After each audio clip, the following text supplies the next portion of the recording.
èyí ló mú kí Soun Kéde Kónílé ó gbélé ọlọ́jọ́ mẹ́jọ fáwọn obìnrin l'Ógbómọ̀ṣọ́. Soun ilẹ̀ Ògbómọ̀ṣọ́ ọba Ghandi Afọlábí Ọláoyè ó ti kéde Kónílé ó gbélé ọlọ́jọ́ mẹ́jọ fáwọn obìnrin nílùú Ògbómọ̀ṣọ́ báyìí nítorí ọdún oròmọ́ni. Ọba Ọláoyè má sọ̀rọ̀ yìí nínú àtẹ̀jáde kan tí akọ̀wé ààfin Ògbómọ̀ṣọ́ Tóyìn Àjàmú tó mọ̀ fi síta.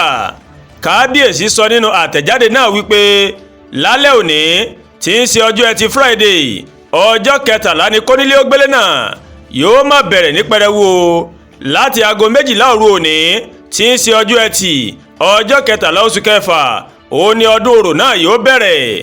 Ọdún náà sì rèé yóò máa wáyé o láti aago 12 títí di 20 ọjọ́ ẹtì ọ̀sẹ̀ tó ń bọ̀ tí ọdún náà tí yóò kásẹ̀ nílẹ̀. Soun wá rọ àwọn obìnrin nílùú Ògbómọ̀ṣọ́ láti dúró sínú ilé wọn o títí tí ọdún orò náà yóò fi parí.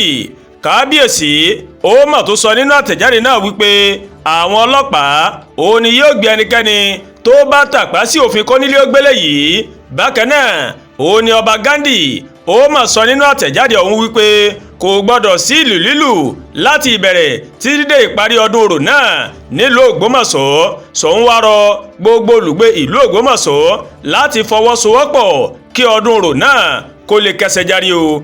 Àdúrà gba Olúwa Tóyìn ló ń kàròyìn sí létí o láti kàn ní eyayorubaworldtv. bẹ́ẹ̀ ṣe ń wò wá ẹ máa bá wa like, ẹ máa share, ẹ máa comment, ẹ má tún gbàgbé o láti bá wa subscribe sórí YouTube channel wa kẹ́ wá bá wa tẹ notification bell láti lè máa mọ àwọn ètò wa lọ́kọ̀ọ́jọ̀kan tó bá ti gorí ìkànnì yìí. ẹ ṣé pọ̀ tẹ́ ń wò wá o, a kú ọlá Jímọ̀ tòní ọ̀pọ̀ ẹ̀ báyìí là á ṣe lókè ìpẹ́ o.